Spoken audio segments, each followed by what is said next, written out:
Stream is on, audio is connected.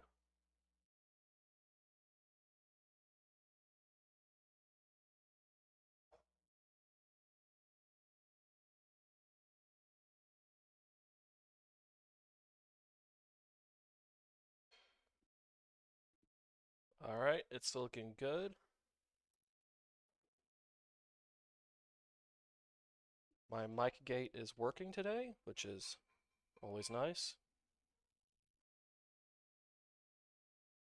And now we're going to get going.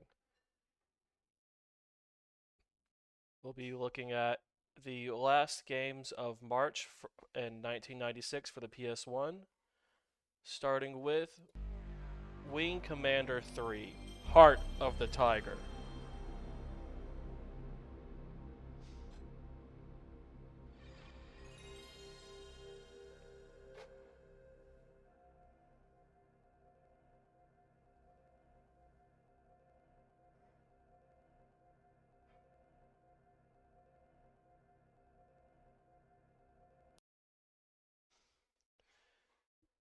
So this was originally released on the PC in 1994.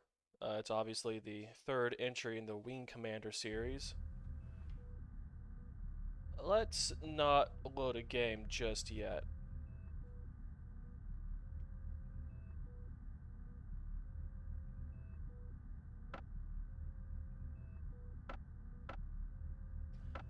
Uh,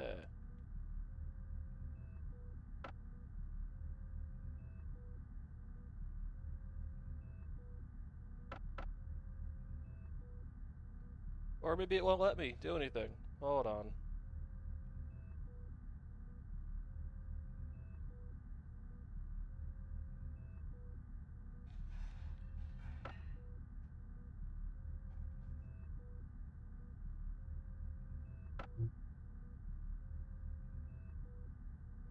One moment, technical difficulties here.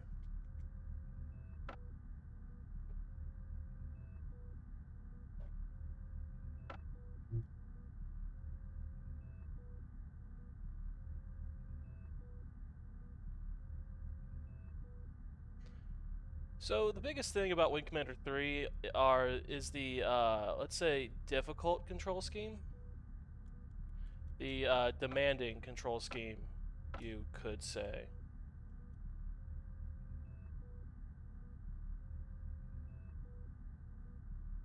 Let's see if this works. All right, so that works. I just quick loaded into about 4 missions into the game, 3 missions into the game. So let's see if we can load successfully from here.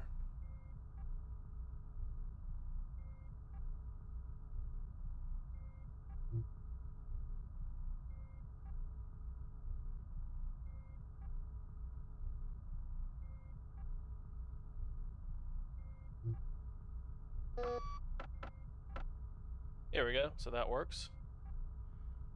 So loading that.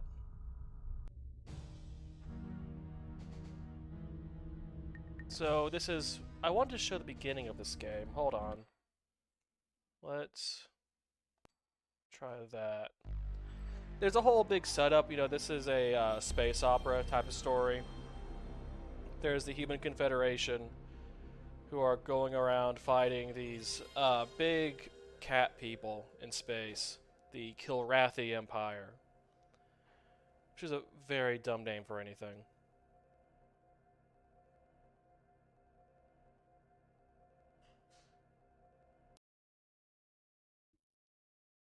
And the story follows the travails of a Colonel Blair, played by Mark Hamill.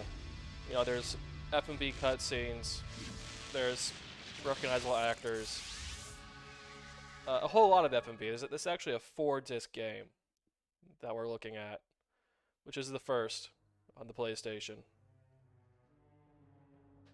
Oh, here we go. Here's the opening.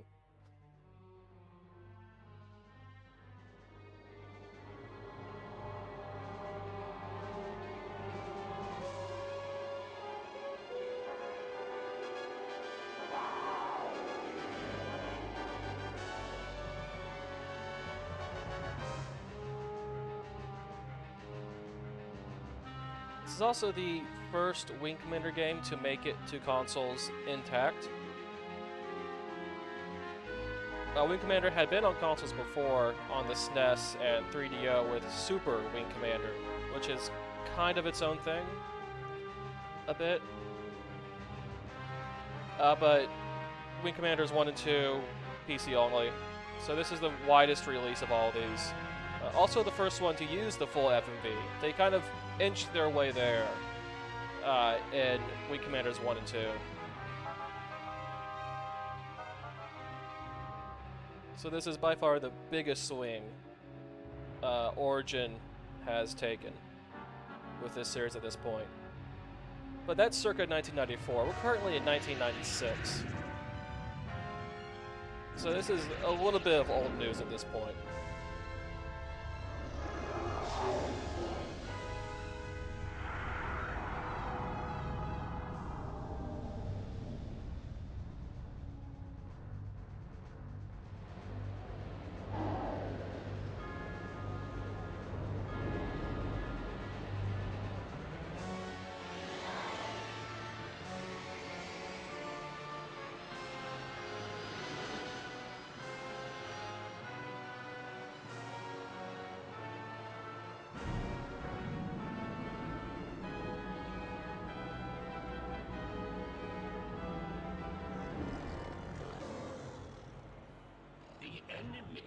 Struck at the heart of our empire. A puny contingent of their soldiers has been captured here on Kilra. Oh, get it? They're Kilrathi because they're from Kilra. This incursion was an act of desperation. The hairless apes now flail about knowing that they are beaten. They have failed their race utterly. There will be no interrogation. Do what you will with them. Disintegration.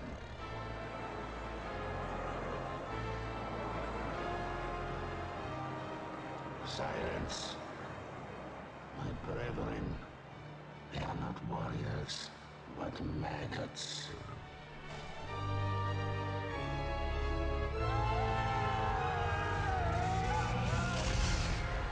That's one way to animate that. Only one of them is worthy of being treated as a warrior. The one they call Angel.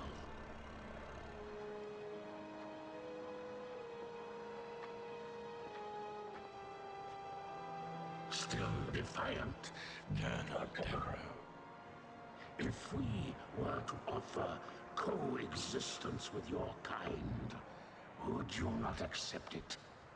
The Kilrathi do not coexist. No, and now that the tide has turned in this war, your defiance is a pathetic and useless gesture. You bore me, monsieur.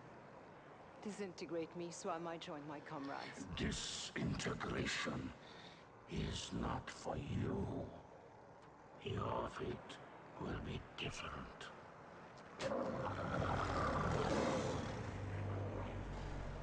The human cannot appreciate the honor that I am about to bestow her.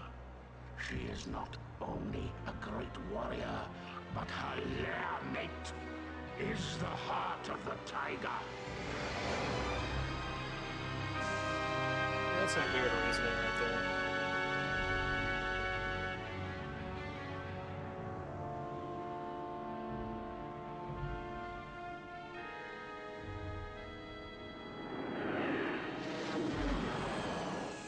May they rest in peace.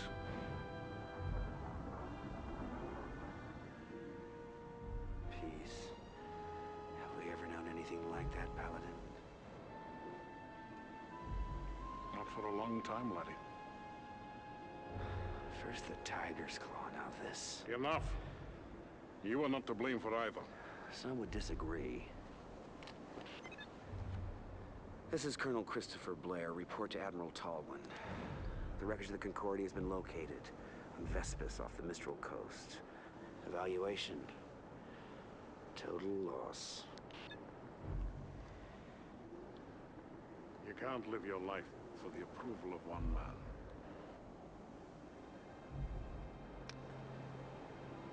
Any word from Angel? None. Is that the official line?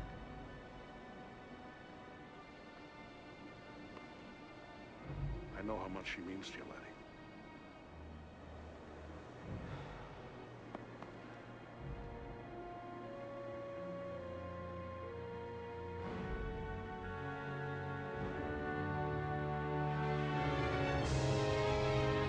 They got recognizable actors for that dialogue. Something perverse about it, doing that. Excuse me, sir. Did you say the victory? Is there something wrong with your hearing, Colonel? No, sir. It's just that The TCS Victory is a fine carrier with a long history of service to the Confederation. Yes, sir. A very long history, sir. Ship assignments aren't open to debate, Colonel. Of course, I realize that the accommodations may not be what you're quite used to. Well, sir, I didn't mean to suggest that. The Victory will benefit greatly from having a wing commander of your stature and experience. Thank you, sir. But can't we at least discuss the... Now that we have the Kilrathi on the run in both the Gardel and Morpheus systems, I can afford to shift you to the Victory in Orsini. What I am trying to tell you, Colonel, is that things are looking up. The Confederation has been making some very positive strides. Dismissed. Sir, about my request. Yes.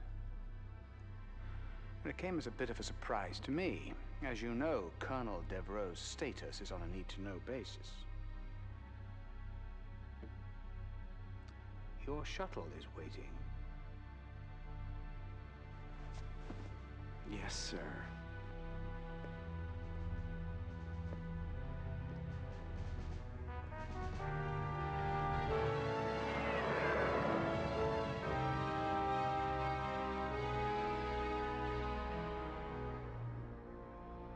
So that should tell you everything you need to know. Despite recent losses in several densely populated sectors, Confederation spokespeople insist that humanity maintains the upper hand in its galactic struggle with the Kilrathi.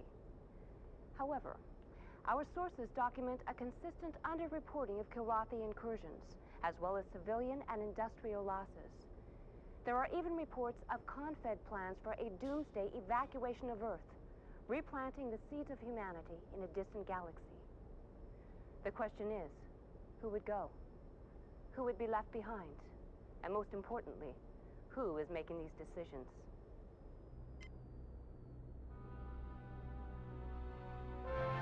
To be honest, the whole setting for this series is poorly sketched. Like, just as fiction goes. But for video games, actually having fiction that can be considered as such is a new and exciting thing in 1994. Still kind of new and kind of exciting in 96, even.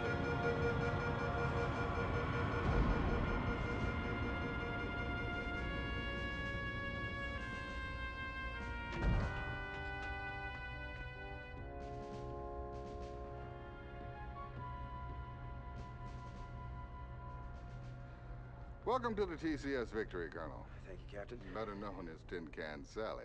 It warms my heart to see you again, Colonel. But I must excuse myself now, as your duty here takes precedence over our catching up on old times. Thank you, Hobbs. We'll talk later. Like, if furries ain't 8 feet tall, then Yeah, I don't nothing to do with that. Know what you're thinking. She's no Concordia. Oh, neither's a Concordia anymore. Yes. Terrible loss. My sympathies. However, you're in my home now, and I'll expect you to wipe your feet every time you come in. I've been with the Victory most of my career.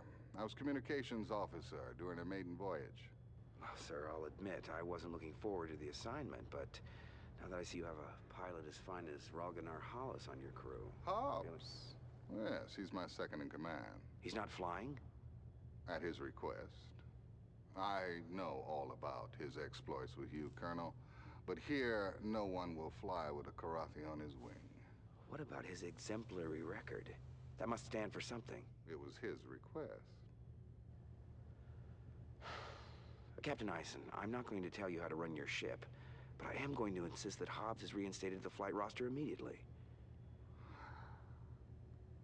Well, that's admirable, Colonel, but who... I will, sir. I'll fly with him. He's the best wingman I've ever had.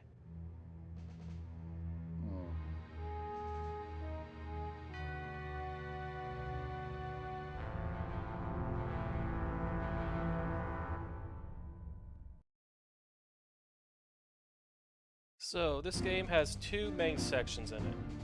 There's the walking around the ship talking to people part, and then there's the flying around shooting things part. The pacing is more in line with what we would expect to see from BioWare games, which I guess is where that comes from, I'm guessing. So check in with our good buddy Hobbs. Welcome aboard, old friend. You're looking fine and fit. Does this war agree with you? Yeah, like a pair of busted wing flaps. But it's great to see you, buddy. And how is the fine pilot and Comrade Angel? I don't have a clue. I haven't heard from her in a while. She's on some damn covert op for Tolwyn. But hey, I got good news for you. I put you back on the flight roster. But I requested... Never mind that. I want you with me on my first mission.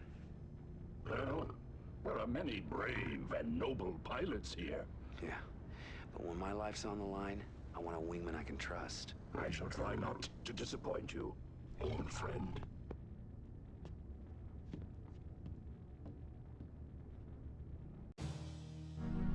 So there's definitely more budget here than any other F&B game we've seen so far. And that's kind of the point. Oh, hey, this guy.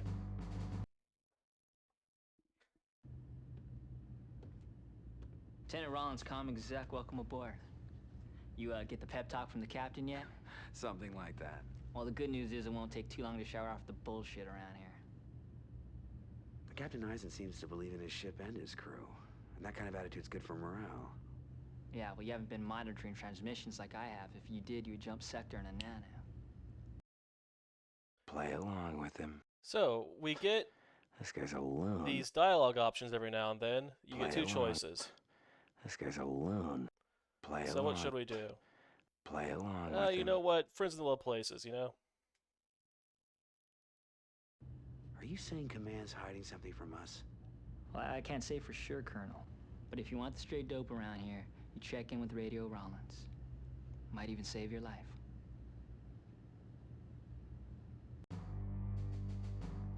And yes, that guy referred to himself in the third person. Let's not dwell on that. Alright, going to the bridge level. So yeah, there's 3 different levels, 2 rooms each. Let's check in with our buddy Tom F. Wilson here. No, I don't have anything better to do, okay? So I pulled into a tight loop, locked onto that cat's tail, fired off a heat seeker, boom! Turned him into kitty litter. It was a... All right. Hey, space racism. Well, well. If it isn't the Colonel. Uh-huh. I'm sorry. I couldn't make your welcoming party. Well, I guess you had more pressing maneuvers to undertake, Maniac. When duty calls, I'm there. Women like the smell of success. Uh-huh. You know, I'm surprised you haven't been blown out of the sky by now, Maniac. By friendly fire. Some people appreciate my flying style. I do what's necessary to win, okay? Suppose you're still flying with one eye on the regs manual? I don't take stupid risks. Yeah, speaking of stupid, I also heard you put Hobbs back on the flight roster. My. Word travels fast on this tub. Never understood what you saw in that cat. Simple. I need a wingman I can count on. You can't trust someone who will kill their own kind. Who I choose as my wingman is my prerogative. It's a privilege of rank. I'll bet you stay up late nights just polishing it, huh? No, as a matter of fact, I have majors who do that for me. The difference in our rank is a formality. We both know who's better in the cockpit. Yeah, we do.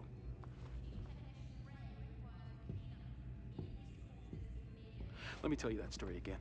So, As far as my understanding goes, Maniac gets killed off at the end of every game, but comes back anyway, which is a good running gag to have.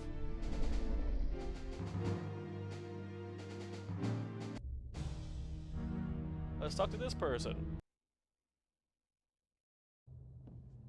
Colonel Blair, report to the briefing room immediately. Colonel Blair, report to the briefing room immediately. Never mind then.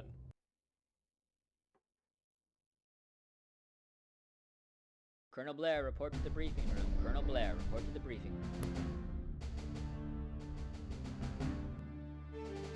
Colonel Blair, report to the briefing room. Colonel Blair, report to So the you briefing walk room. around, talk to people, go get briefings for the missions, do the loadout for your ship, and then go on the missions. Colonel Rinse, Blair, report repeat, to the briefing room. Colonel however Blair, many report to times. the briefing room. And that's the game.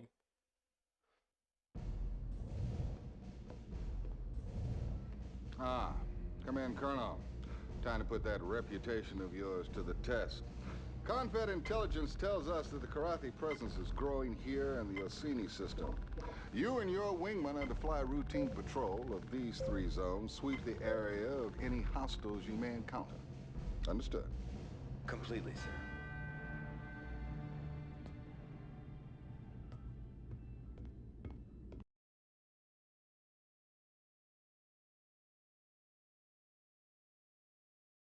So, these are the mission objectives. Oh, and one last thing. So, you know, if you go around and talk to more people, the later missions, you fill out all these chairs, and the green screening and rotoscoping for all this is just, oh boy.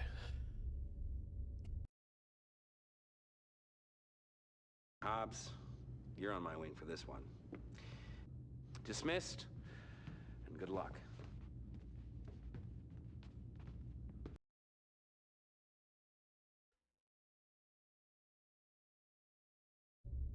So we've got all this. Let's talk to our mechanic. Chief Tech Rachel Coriolis, welcome to the victory, Colonel. Heard you're flying with Hobbs on this one. You got a problem with that, Chief? No, sir, not at all. I think it's about time. That cat's one hell of a pilot. Here she is, one Hellcat 5. She's prepped, primed, loaded, locked, and ready to kick some ass. Thanks. What about ordnance? It's all taken care of. The captain downloads the mission specs to me. I dope out the weapons requirements, so you're set to go. Oh yeah? In the future, Colonel, you have the option of choosing your own weapons. Or you can trust my judgment and fly with my default loadout. I promise, Colonel, never to disappoint.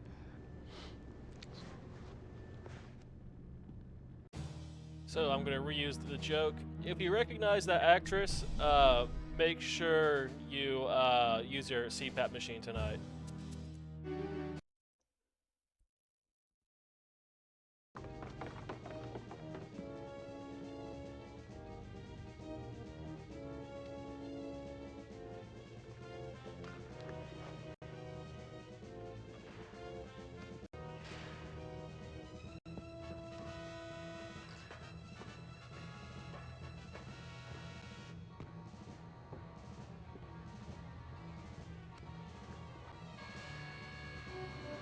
And yet this scene plays for every mission. Or some version of this scene, at least. So now we're getting into the actual gameplay. What, 20 minutes in?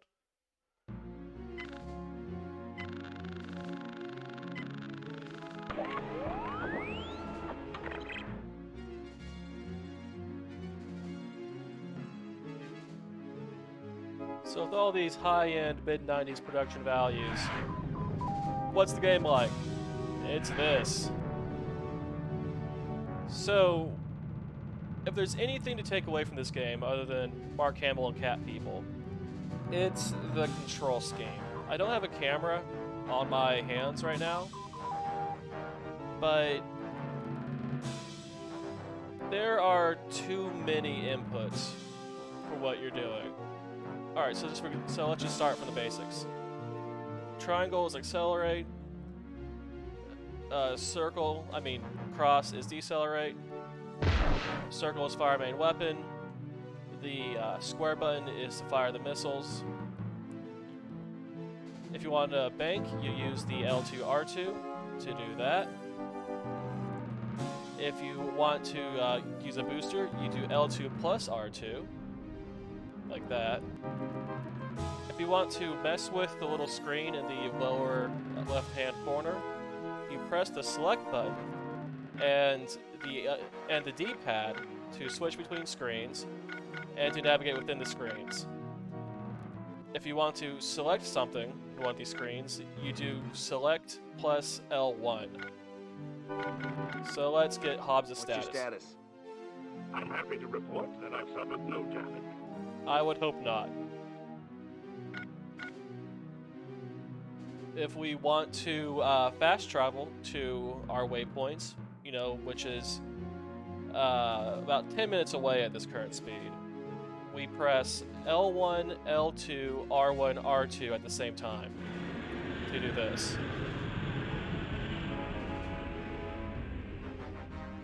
And then there's combat. Enemy craft, Colonel. So to lock on, we do L1 plus triangle. We want to get closer before we start shooting at him. And we can, you know, I guess, talk to the enemy. We can talk to the enemy. I hate easy targets.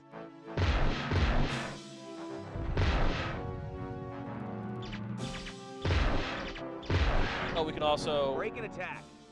So that you do select and triangle to tell the wingman to go shoot stuff. The wingman will not shoot things if you don't do that.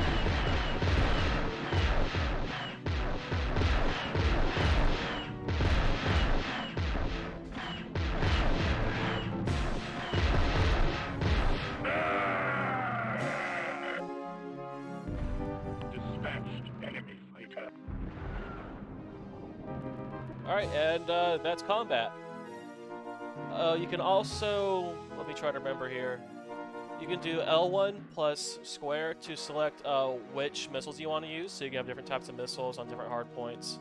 Here, we just have the same missile on the hard points, and if I use up one, it'll switch to the other one automatically. L1 and circle will choose which guns to use. So neutron guns, ion guns, or everything.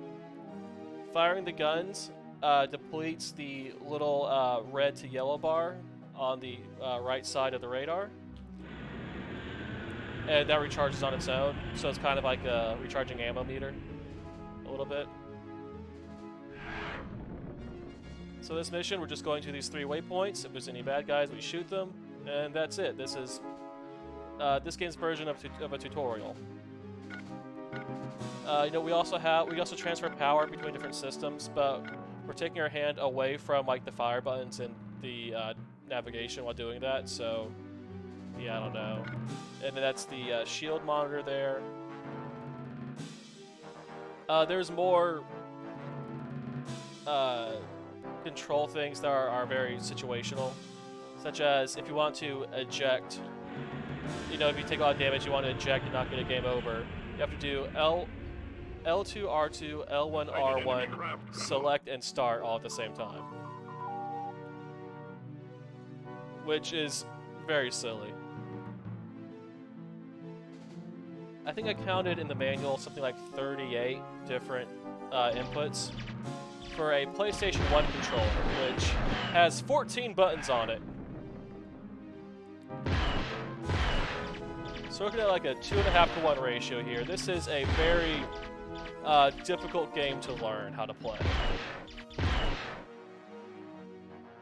I could just shoot initially, I guess. There we go. So yeah, you have very limited missiles, but those are kind of like almost instant kill on fighters. Larger ships, of course, take way more damage. You know, there's shields to worry about for both enemies and yourself. Mission objectives accomplished. Hey, see, I won. Look at that. I'm a winner. So there's a lot going on with the gameplay. Apparently the wingmen, their AI, works differently depending on which character you choose and your relationship with that character. So if they like you or they're more loyal, they'll do what you tell them to do. If they don't like you, they won't. Maniac will start off just doing whatever the hell he wants. You know, Hobbs will always do what you want him to do. So there's that going on in the background. This is funny. So at the end of every mission, you have to land back on the Victory, right? You know, it's a carrier, you're a fighter, you have to land back on the carrier. How do you think that's done? You're wrong. What you do is you call them up, right? And to get to request clearance to land. Let me get my controls there. Need clearance, TCS Victory. Excellent work, Colonel. I can see now that your reputation is well. Clear for landing, Colonel. So now that we're cleared for landing, we get in here. Once we get to around this indentation in the wall, we slow to under 50, or I guess under 40 speed, and we automatically land. You're not going to figure that out unless you read the manual. There are different kinds of fighters you can use, different kinds of missiles, you can change loadouts. A bunch of different wingmen, they all have their own personalities and things going on. Kind of one-note personalities. The story is, you know, there are twists and turns, but it's not that significant. Pretty slick flying, sir. Thanks, Chief. There's definitely a lot more going on here than most games at the time, especially console games. You know, I played about 2 hours of this, and I didn't even get through the first disc, so this is definitely an interesting thing. It's available on the PC very easily. I suggest playing that version if you're curious. Unless you really want to learn the most overcomplicated control scheme for a PS1 game. So, with that out of the way, we're moving on to our next game. Road and Track presents The Need for Speed.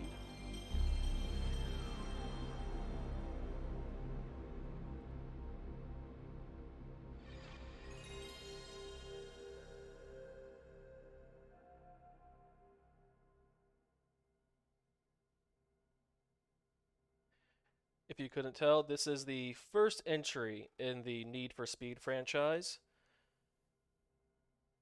And some of you might not know that this wasn't always a street racing game. This was a sim racing game at first. A very sim racing game. For the 3DO originally in 1994. So this is also like a 2-year-old game being ported to the PS1.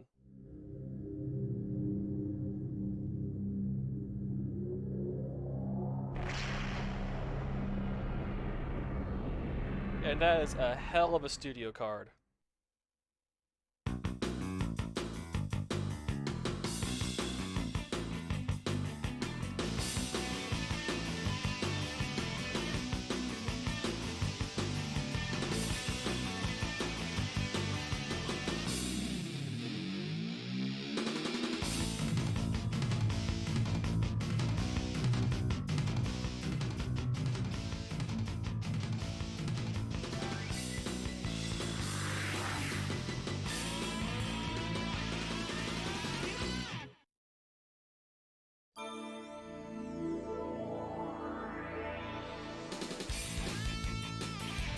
That's right, there's multiple opening movies.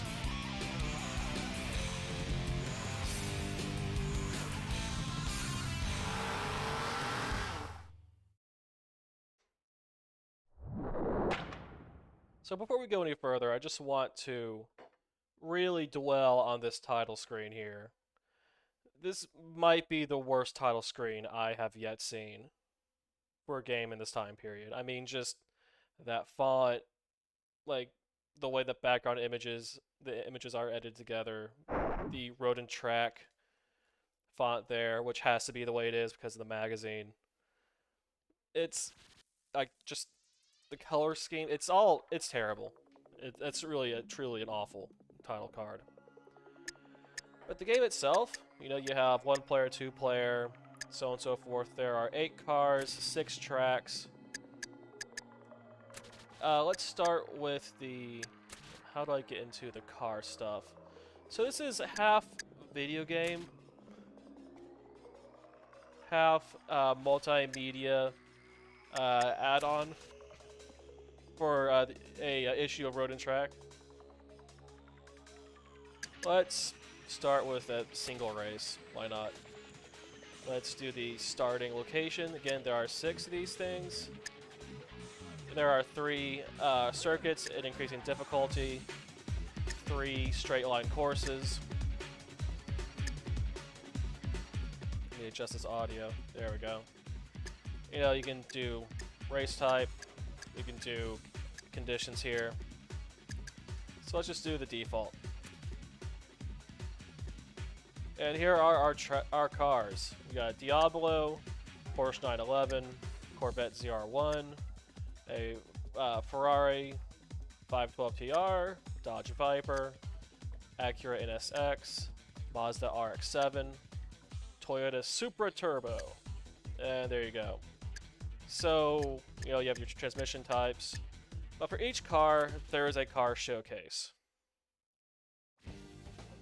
which is the, again, Road and Track section of this video game.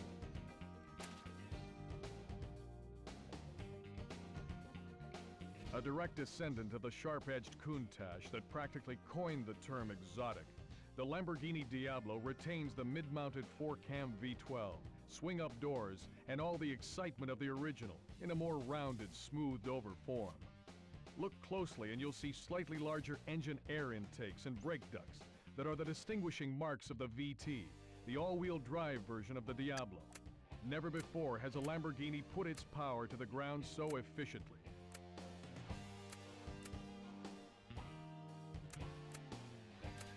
So yeah, that's just information screen there.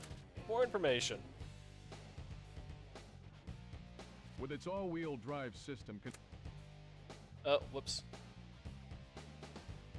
With 59%... Oh, there we go. Never mind. Hold on. With its all-wheel drive system configured to drive the front wheels only when the rears start spinning, the Diablo VT retains its rear drive character, but with an extra margin of stability.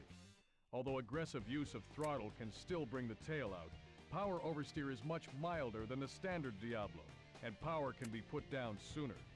With the capability of accelerating to 60 miles per hour in less than 5 seconds, and attaining the fastest top speed of the group at just over 200 miles per hour, the Diablo VT is a formidable presence on either road or track. Hey, road or track. How about that? So there's just a lot in here. This is for every car. I'm not going to go through all of it because it kind of bores me, to be honest. I play racing games to race, not jerk off over cars. So let's just select this thing and get into the race. So the thing about sim racers in this era is the whole point. Okay, so the whole point is to find the racing line, find the braking points, and then execute on that racing line and braking points as well as possible. And you're not going to get anywhere in these races if you don't do that.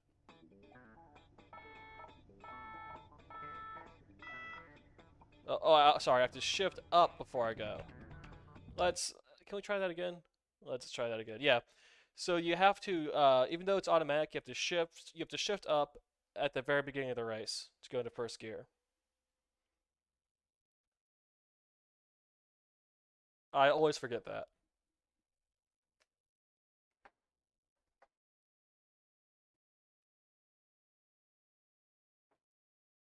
And generous loading times as well. So modern sim racers, you know, like the Forza or Gran Turismo games, they have driving lines that you can use. Also, I like this camera angle the best. I can see what's going on. But, you know, like the driving lines on the track, that's supposed to let you know if you're going too fast, too slow, where the line is and where the braking points are. So that, you know, people who aren't the most skilled, who are new to this kind of thing can learn or have a decent time, at least. That's not the case in old sim racing games. Oh, I missed the breaking point pretty bad there.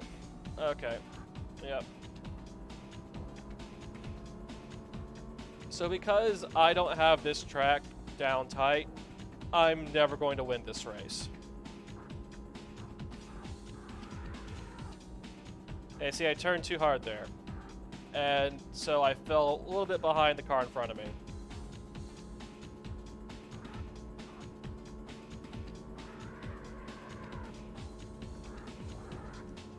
And this is the easiest track, by the way. Oh.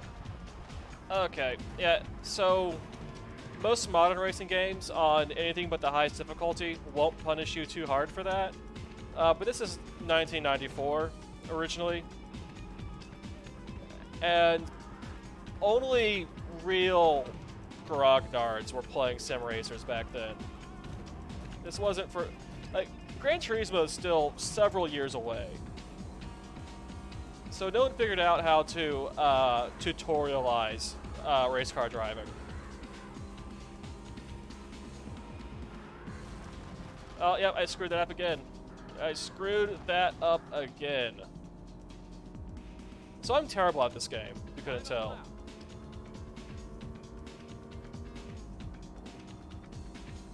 You know, it looks kind of junky for 96, but that's because it's a 3DO game from 94, so, you know, standards have changed, I suppose. The sound's good, at least, right? These car sounds are pretty good for the time. There's that. Oh, that scraping sound. It's like you feel that scrape. Which this is one of the earliest racing games where I could say that.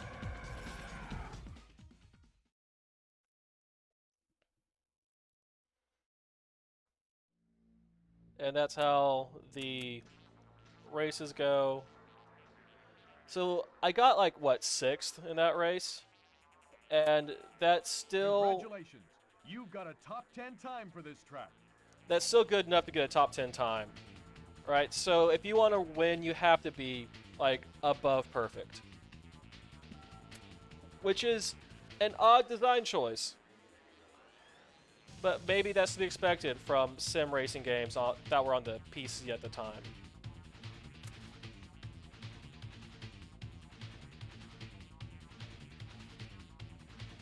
Alright, let's do one more race. Let's do it at a track that I can actually win. The only track where I can win. And I can win this track because there are no turns in it.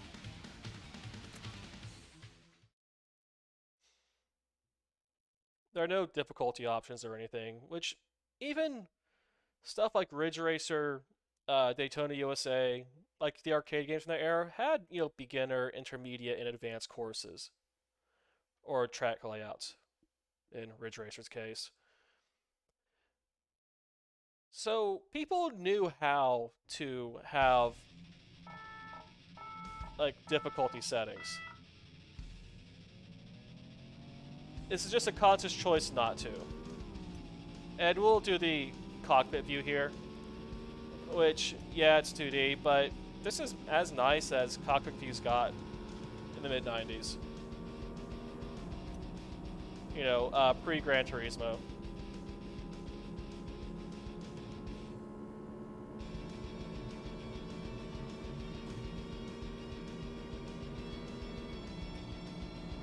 Yeah, this game is kind of miserable to play. Like, this isn't fun.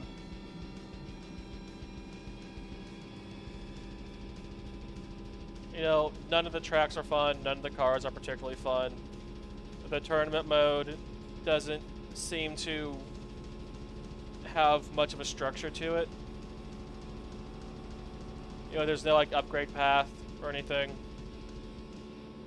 Very bare bones and straightforward.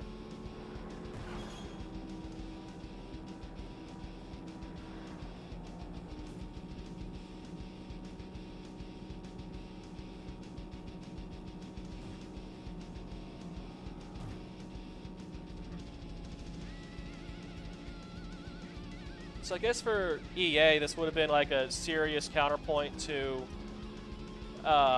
you know, the Road Rash games. They had their arcadey, you know, weird, wacky, street racing kind of thing with Road Rash, and then this is their serious game, I guess, which is why they had the Road and Track deal for it, which they got rid of almost immediately in the subsequent games, which is for the best.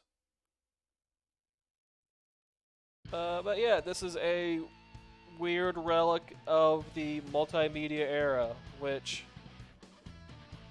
this game's bad enough that I'm disappointed it got sequels at all. Even though I like the modern Need for Speed games, this is just miserable. So, moving on to the next game on the list, Extreme Pinball.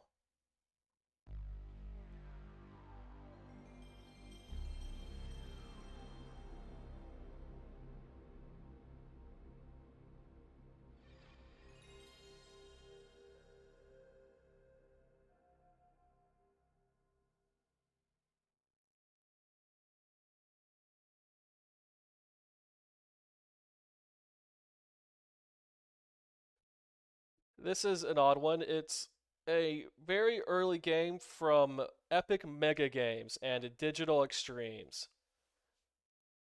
Two companies that will never go on to do anything of value.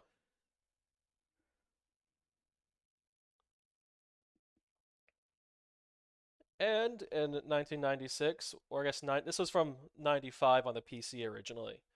So 95, 96, when this came out, there was no reason to think these two developers would go on to do anything of value whatsoever. And that's because this game kinda sucks.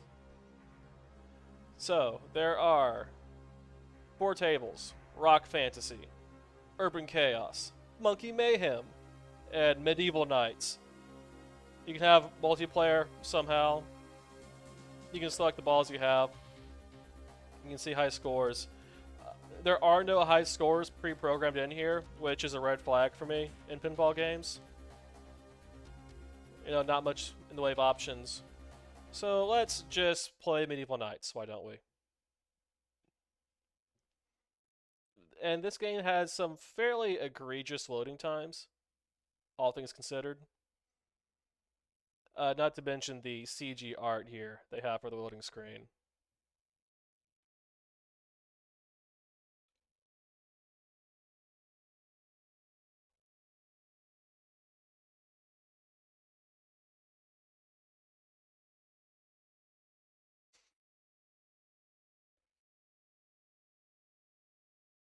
Now, it seems like it's soft locked, but it hasn't. It's just loading.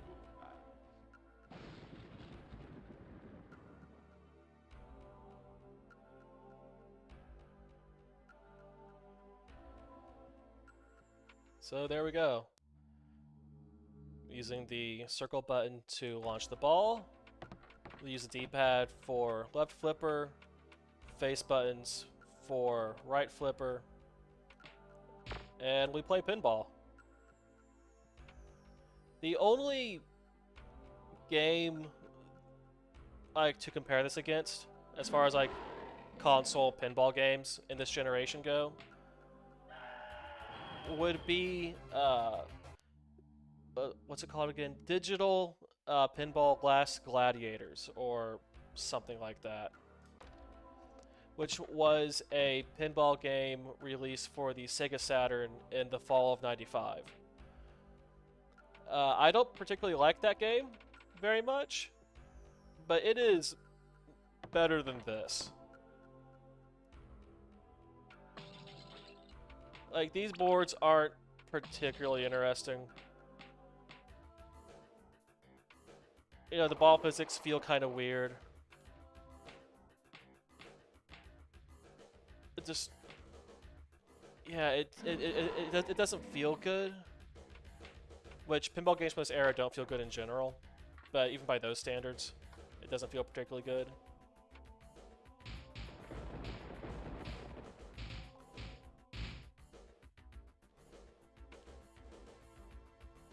And yeah, there's 4 tables. This is, I think, the second best table, which should clue you in on the quality of this game.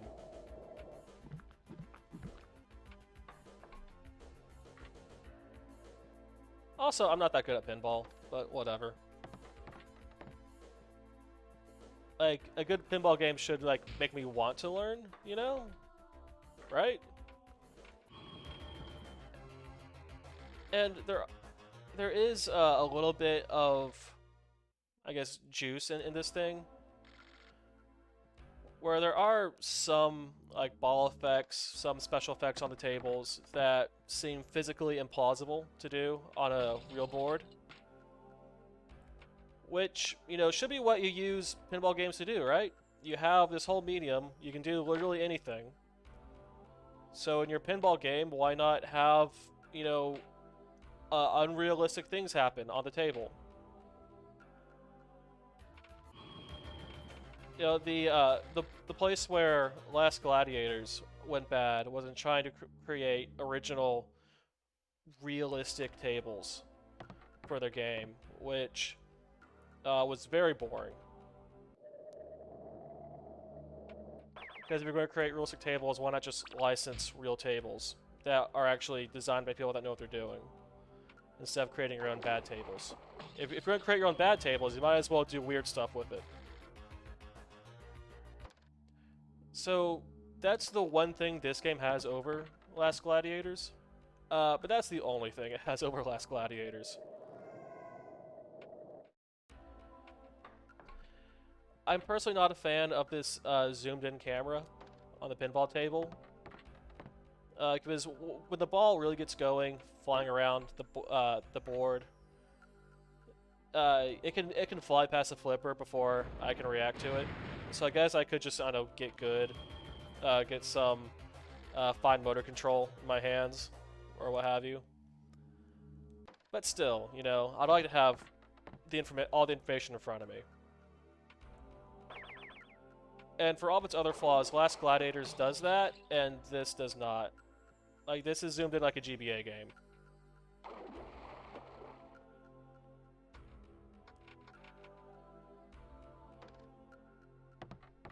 And I think we're getting close to done with this session.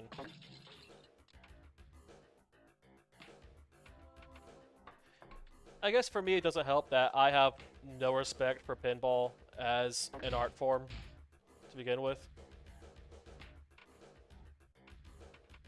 So it's gonna take a lot for one of these games to impress me.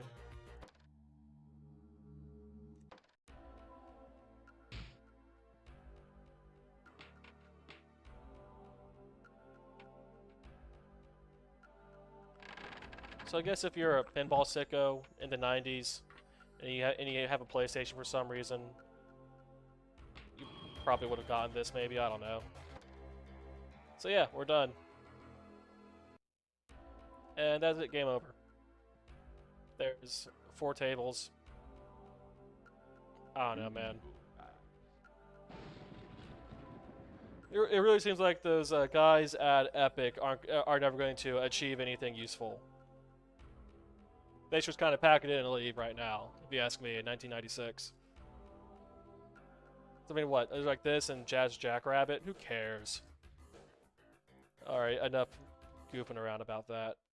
Let's move on to our last and not least at all game.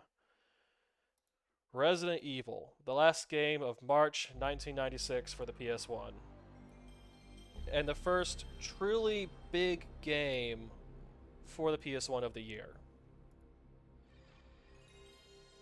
And it really can't be overstated the importance of this thing.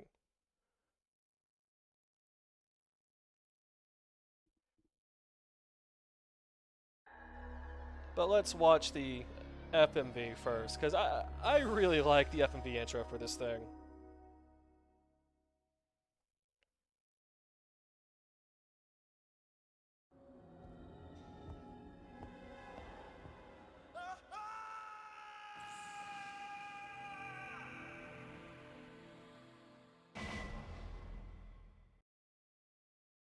Very spooky.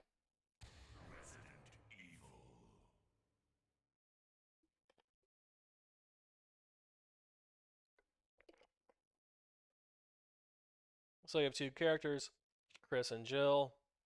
I don't know. Let's do Chris this time.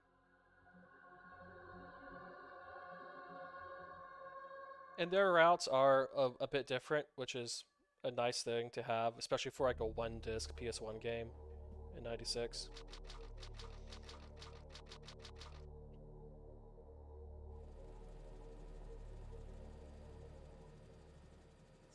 Alpha Team is flying around the forest zone situated in northwest Raccoon City, where we're searching for the helicopter of our compatriots Bravo Team, who disappeared during the middle of our mission. Found it? No, I haven't found it yet. Bizarre murder cases have recently occurred in Raccoon City. There are outlandish reports of families being attacked by a group of about 10 people. Victims were apparently eaten. Bravo Team went to the hideout of the group and disappeared. Look, Chris!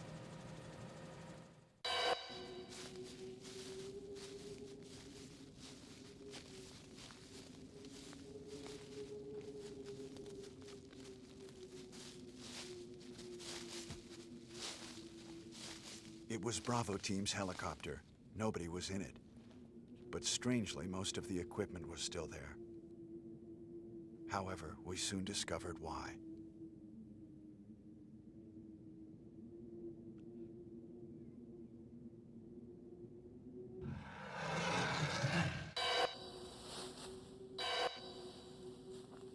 Hey! Come here!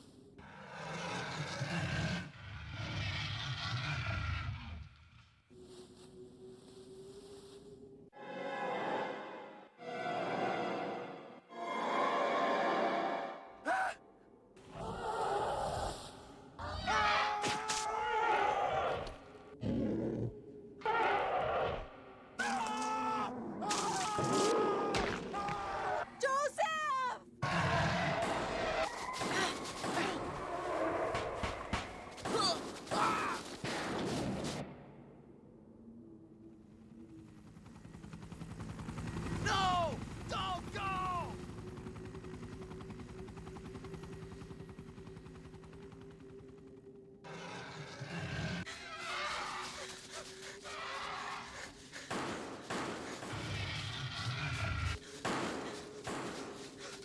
Jill, run for that house!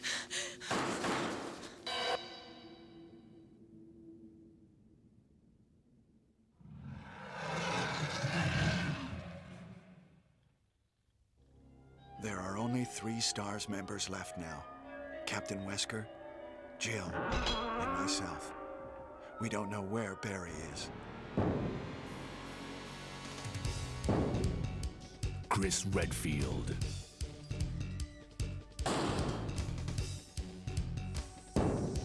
Jill Valentine.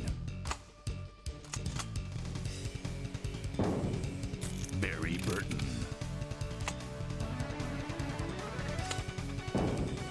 Rebecca Chambers. Albert Wesker.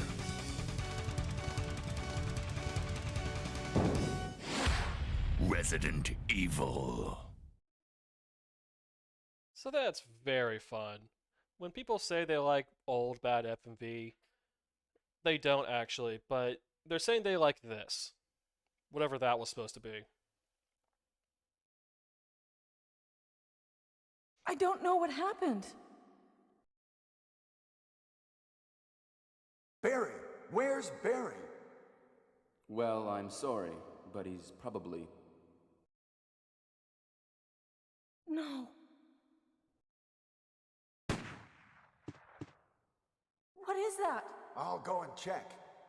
Okay, Jill and I will stay in the hall in case of an emergency.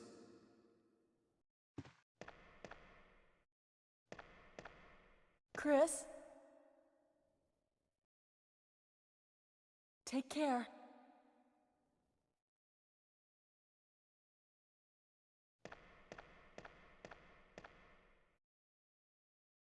So this is one of the most famous games ever made. it spawned the, the long-running, highly successful Resident Evil franchise with, games, spin-offs, movies, TV shows, books, comic books, what have you. And there you can find probably hundreds, thousands of videos of people playing this game on the internet, most of whom are better at it than I am. Because the thing about the first run of Resident Evil is it's a miserable experience to try to play. So first off, you have these tank controls, right? The infamous tank controls. The D-pad rotates you in relation to the character where he's the character, so not the camera but the character facing. So forward walks forward, backward walks back, no matter which direction you're looking at in comparison to the camera. So, this camera is more sensible, it's pointing consistently down this hallway, same direction, so you could, run around and have that work. But then, the camera shifts like that, so it's disorienting. It takes a lot to get used to. Anyway, let's see if we get killed by our first zombie.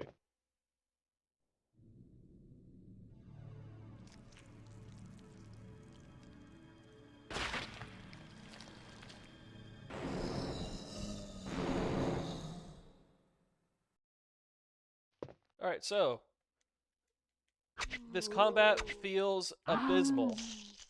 And of course, I don't know what I'm doing. I know to hit, back up, wait for him to get back up, or I guess not, that's good. Oh no, he got back up! Stay down! Okay, he's down now. He's Kenneth from the Stars Bravo team. Now he's become a mere shadow of his former self. This writing is objectively hilarious. And it's famous for being hilarious. Because, I mean, look at this. You see a dead body of a coworker, and you go, oh, he's a shadow of his former self. Humans did not write this. Humans did not translate this. It is very dumb.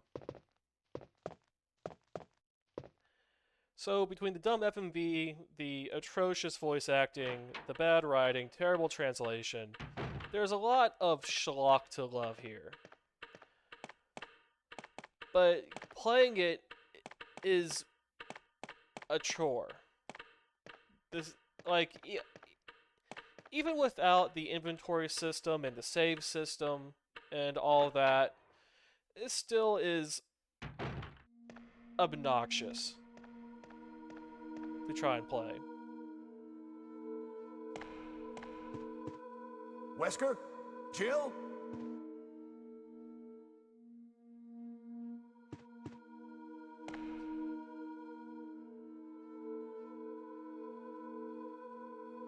What happened to Jill and Wesker?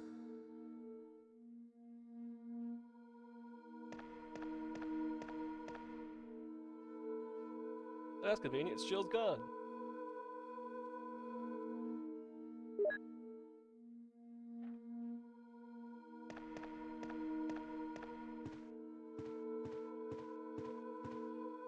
This is also one of the most remade games of all time, I would say. Because not only did you have, the director's cut, but then you had the director's cut with DualShock controls, and then you had the 2002 GameCube remake, and that got ported, that got HDified. So if you were to go on a modern PlayStation, find the version of this game that's on PS Plus, it's going to be like the 2014 release of the HD remaster of the GameCube remake.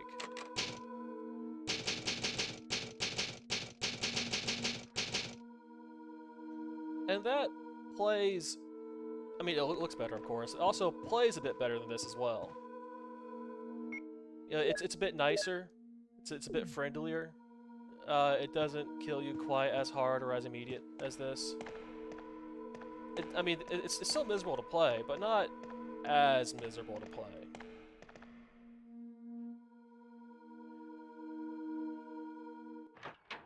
So you think that I'd be cool now that I have a gun, and that's where you'd be wrong, because the shooting sucks. Your characters can't hit the broadside of a barn. It's bad. It's bad. Alright, so let's see if I can actually move this. There we go. And I guess we go through here. There's a zombie in here, right?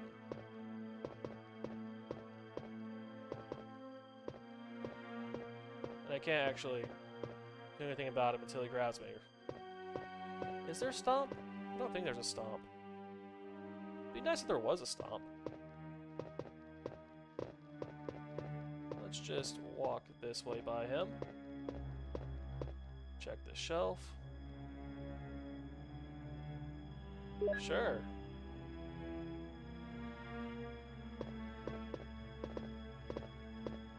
You know, like, later games... Ah, he got me. So yeah, there's jump scares. You know, this game will surprise you. You know, there's a lot of really dumb puzzles here that we're probably not going to look at too much today. How's my health? I'm fine.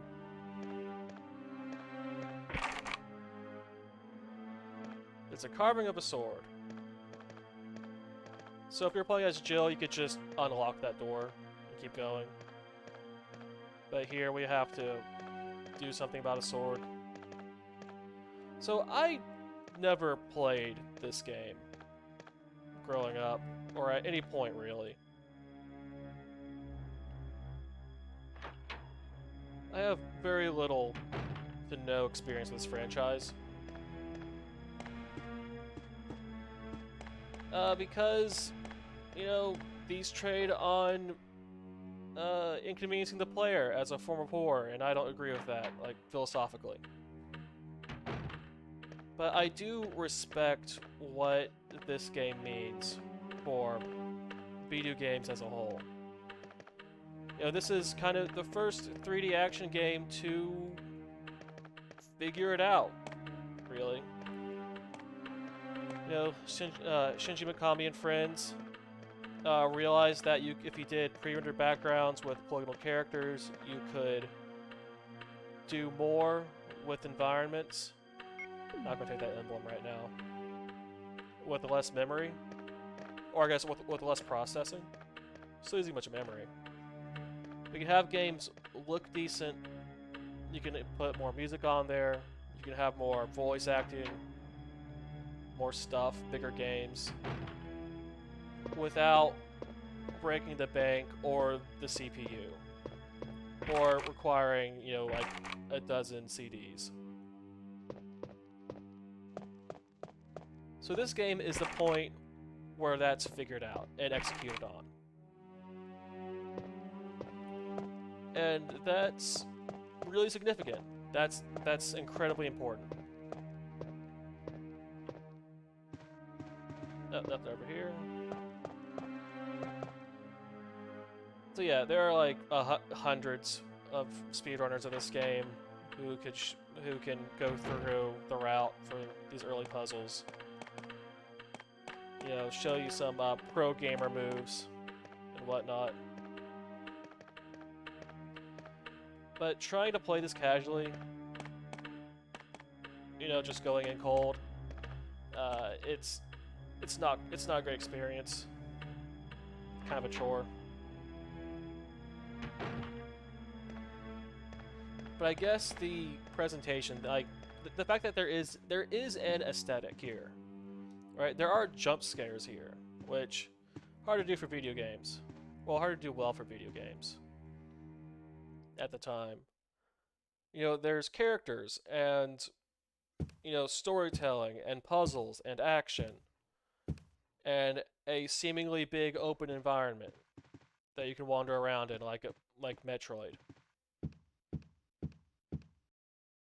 You know, and doing all that at the same time, having it be as 3D as it is.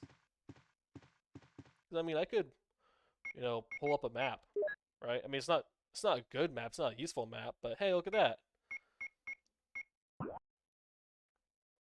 You see? Maps. So just the amount and variety of things going on here, the cohesiveness of it, was revelatory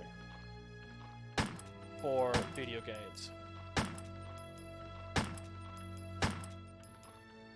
Why am I missing all these shots? That took way too much. Yeah, I see. The original version of this had very tight resources. Is he not for good? I can't tell from here. And so, yeah, like, suboptimal play will screw you immediately.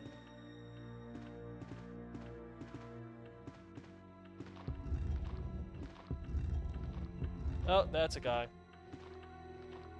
So that's supposed to be scary, right? That I didn't see him at first. And he just came up on me like that. And I'm out of bullets. So switch back to the knife. The range here doesn't feel great.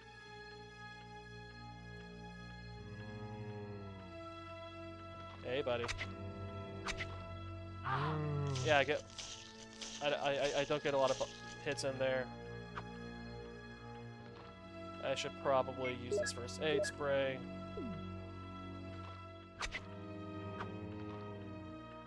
Back up a bit so that I can. Maybe I take 2 swipes and back up. I don't know. This is lame.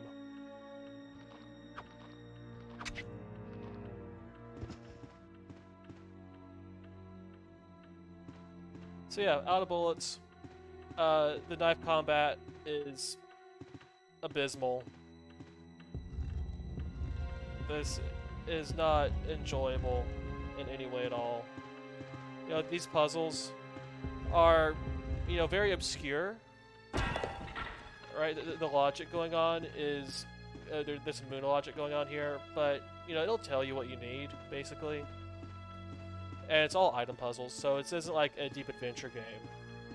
It's not a great action game, but it's doing both at the same time, which is something.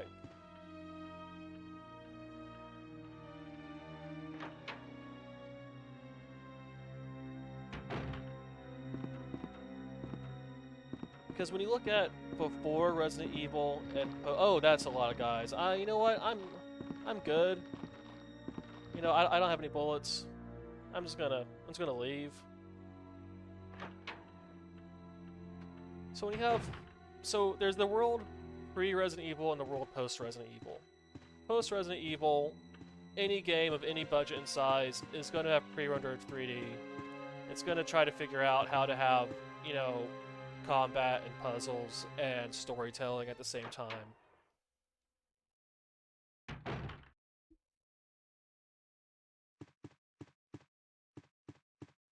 You know, it's going to chase what this does, and this is a massive success. The first truly massive success for the PS1. Something like 4 or 5 million copies sold total worldwide. This guy coming. Hey, buddy. Maybe move a little bit closer. Back up. Hit. Back up. Back up. Come on. There we go. Back. He got me.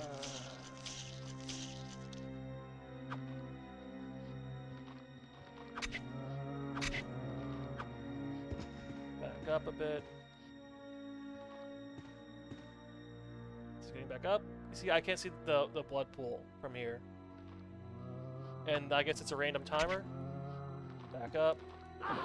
Nope. I can't back up any further. And there we go. So, yeah, you can learn how to get good at this game, and a lot of people did. A lot of people do that. The speedruns are fascinating for this thing, but I don't recommend playing it. It sucks to play it. It's miserable. I kind of hate interacting with this thing at all.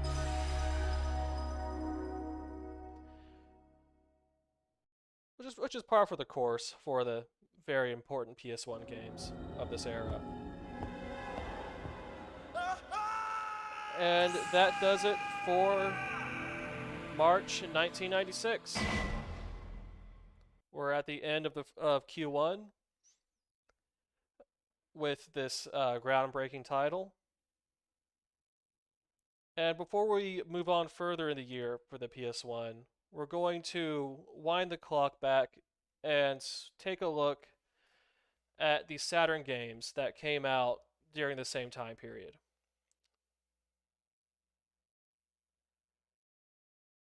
A question from chat: would I rather play OG Resident Evil or OG Alone in the Dark? I haven't played OG Alone in the Dark, so that would be a new experience, and I would rather do that at this point, because this sucks.